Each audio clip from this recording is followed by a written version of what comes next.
In this lesson, we will examine the properties of the various fuels used in aircraft engines. Aircraft piston engines use gasoline, and gas turbine engines kerosene. Both of these fuels are produced from crude oil. In simple terms, the required fuel is extracted from the crude oil by a distillation process. The oil is boiled in a furnace, and then the oil vapor is cooled in a distillation column. The various hydrocarbons in the oil all have different boiling points, so they condense out of the vapor and are tapped off at different points in the column. The heavy oils condense out first and are collected near the bottom. The process then continues up through the tower, with kerosene and gasoline, which are relatively light and volatile, being taken out near the top.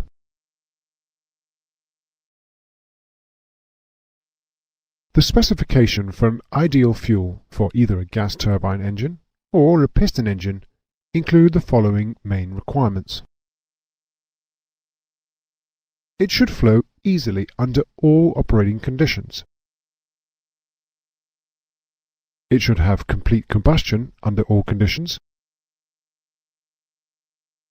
It needs to have a high calorific value. The calorific value is a measure of the amount of heat released during its combustion. It is measured in British thermal units per pound or kilojoules per kilogram. It should be non-corrosive. There should be no damage to the engine from combustion byproducts. The fuel should present a low fire hazard. Engines should start easily. And the fuel must be able to lubricate the moving parts of the fuel pumps and other components in the system. In practice, the cost of satisfying all these criteria is prohibitive, and therefore compromises have to be made.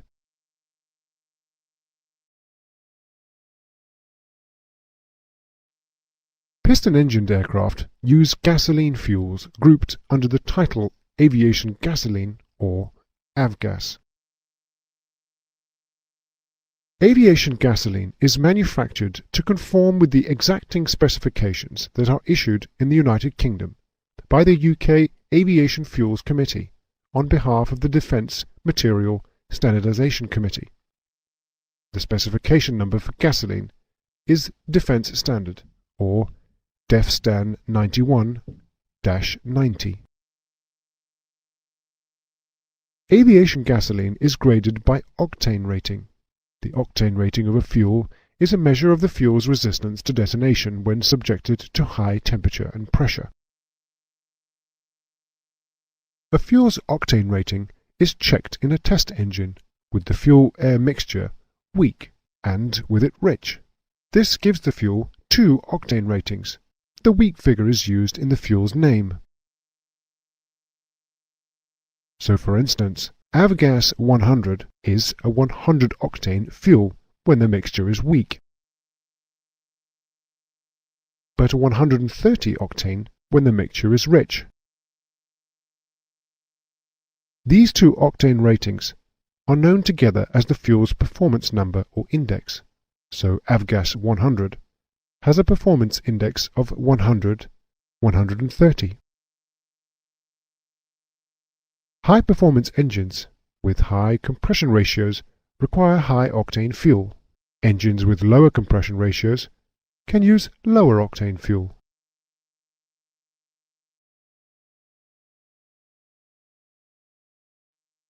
The grades of aviation gasoline currently authorized and available are Avgas 100 and Avgas 100LL.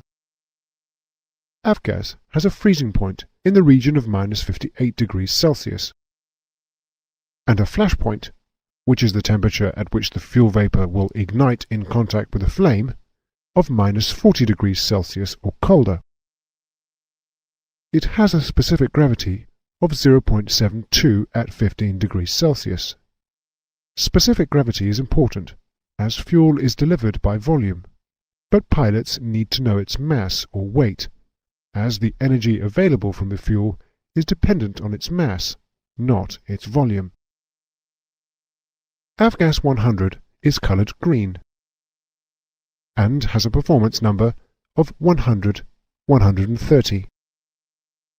Avgas 100LL has the same performance number as Avgas 100, but it has a lower lead content. It is coloured blue. MoGas, or motor gasoline, can sometimes be used in certain airframe engine combinations, but only under the conditions specified in Civil Aviation Authority Airworthiness Notices No. 98, 98A, 98B and 98C.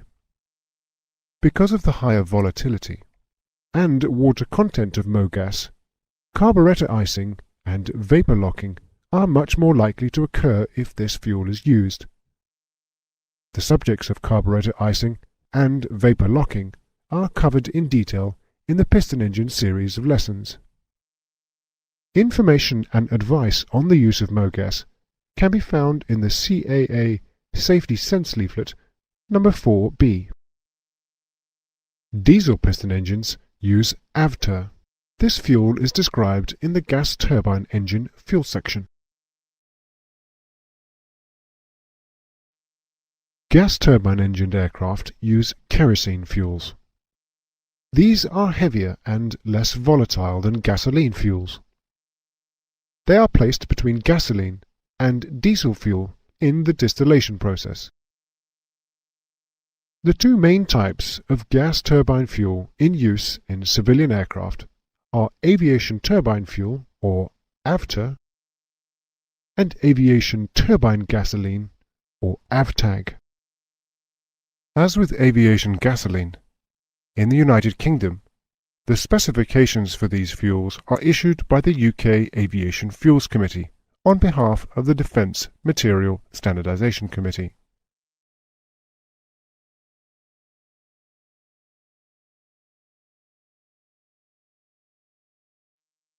There are two grades of AVTER in use. Jet A1 is used in Europe and most of the rest of the world, whilst Jet A is used in the United States of America. Jet A1 is a kerosene-type fuel, with a nominal specific gravity of 0.8 at 15 degrees Celsius. It has a flash point of 38.7 degrees Celsius and a waxing point of minus 50 degrees Celsius. Waxing is explained later in the lesson. Jet A is a similar type of fuel to Jet A1, but it has a waxing point of minus 40 degrees Celsius.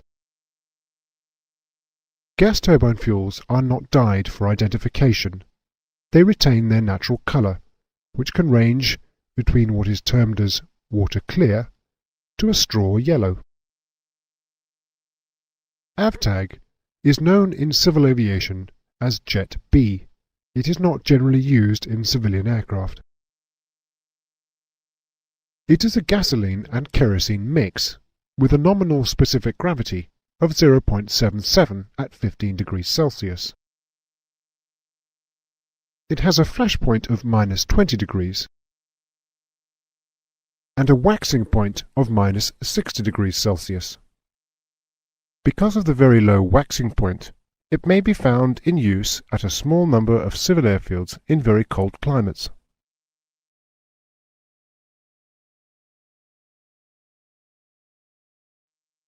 If a fuel sample is placed in a clear glass container and swirled vigorously, and the sample appears cloudy or hazy, then there could be one of two reasons for this. If the cloudiness appears to rise quite rapidly towards the top of the sample, then air is present. But if the cloud falls quite slowly towards the bottom of the sample, then water is present in the fuel. Having said that, a cloudy appearance usually indicates the presence of water.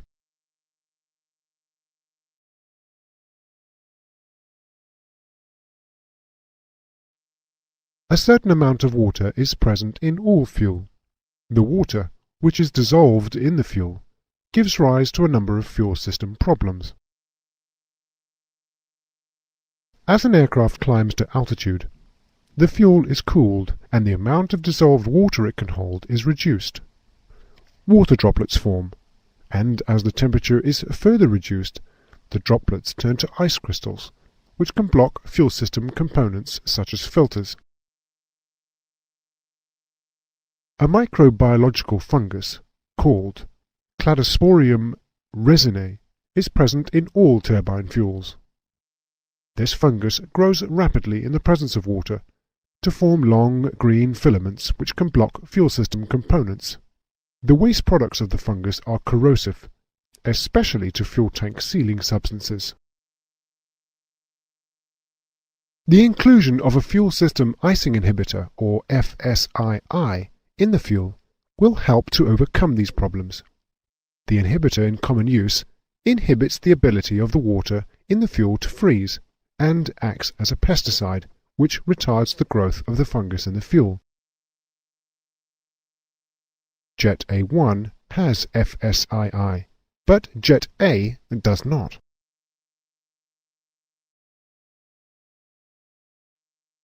As we have already said, water is always present in fuel. The amount will vary according to the efficiency of the manufacturer's quality control and the preventative measures taken during storage and transfer. Further measures can be taken to minimize water accretion once the fuel has been transferred to the aircraft tanks. If the fuel can be allowed to settle after replenishment, then the water droplets, being heavier than the fuel, will fall to the bottom of the tank and can then be drained off through the water drain valve, which is situated in a sump in the lowest part of the fuel tank. Once the fuel is in the aircraft tanks, the main source of water contamination is the atmosphere that remains within the tank. If the tanks are topped up to full, then the atmosphere is excluded together with the moisture it contains, thus minimizing the likelihood that fuel will be contaminated. Caution is required here. Filling up the tanks may prove an embarrassment later if the ambient temperature rises, as the fuel in the tanks will expand, and there is a danger it may spill out of the vent system. Filling the fuel tanks may also incur a performance penalty, as the aircraft may be too heavy to take off with the required passenger or cargo load, and some fuel may have to be removed. As a further precaution, in order to prevent any ice crystals blocking fuel filters and jets, the fuel may be passed through a fuel heater located on the engine, which uses hot air from the engine compressor to remove any ice crystals which may have formed in the fuel when it's cooler than 0 degrees Celsius. Some systems utilize a fuel-cooled oil cooler as well as or instead of a fuel heater. The fuel-cooled oil cooler uses the hot engine oil to warm the fuel and in doing so produces the added benefit of cooling the oil.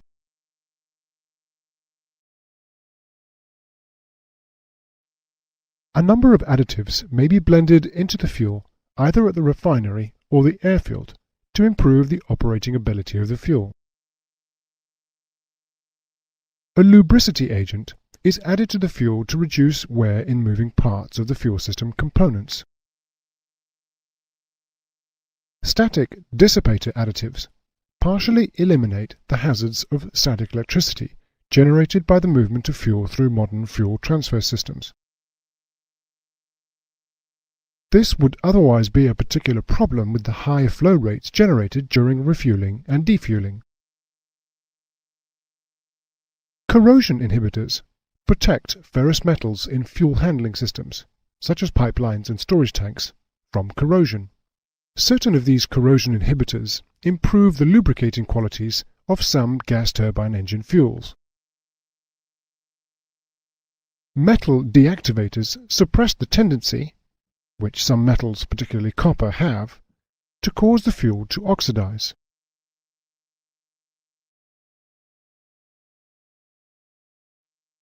We are now going to talk about fuel waxing. This is something that happens to fuel when it is extremely cold. Do not confuse this with the water in the fuel freezing. Gas turbine fuel consists of many hydrocarbons, each with its own freezing point, so it doesn't become a solid at one temperature in the same way that water does. As the temperature of the fuel drops, the heavy hydrocarbons, which have the highest freezing point, freeze first and form wax crystals. As the temperature drops further, the hydrocarbons with slightly lower freezing points start to solidify, and so on as the temperature continues to fall. The waxing point of a fuel is the temperature at which wax crystals begin to form.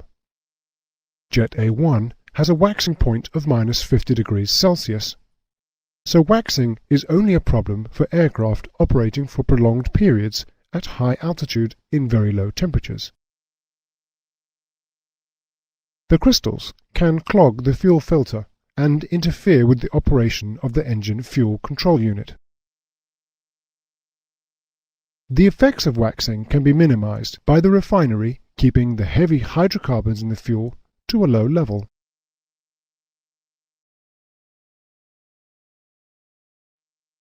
The temperature at which a liquid boils will reduce as the pressure on its surface reduces. As an aircraft climbs, the pressure on the surface of the fuel reduces, and with that reduction comes an increased likelihood that the fuel will boil and form vapor in the pipelines.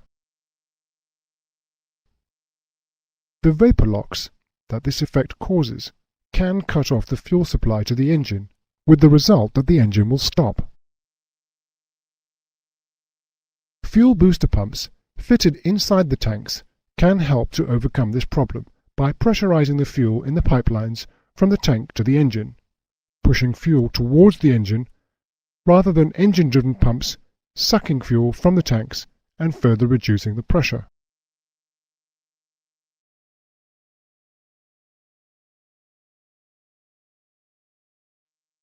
Specific gravity, or SG, is defined as the ratio of the density of a given solid or liquid substance to the density of water. Or, to put it more simply, it is the weight or mass of the liquid divided by the weight or mass of an equal volume of water. So in the example shown here, we have 1 gallon of fuel in the left container, and it weighs 8 pounds. In the right container, there is an equal volume, 1 gallon of water, and it weighs 10 pounds. The specific gravity of the fuel is then 8 divided by 10, or 0.8.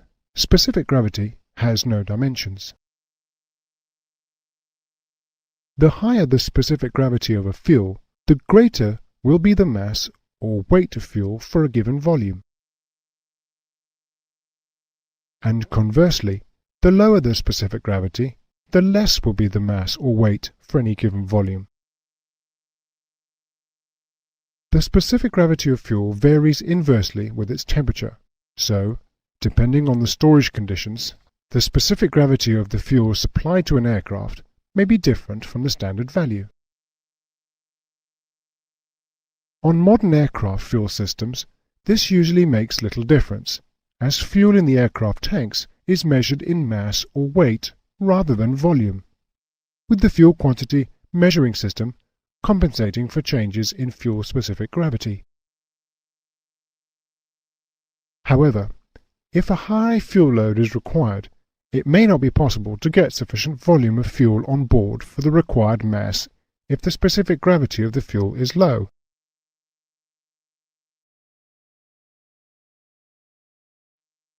That is the end of the lesson. The tables listing the characteristics of the various fuel types are shown on screen. Remember that ice crystals formed from water in the fuel are prevented from blocking the fuel filter by heating the fuel upstream of the filter using either hot air or oil.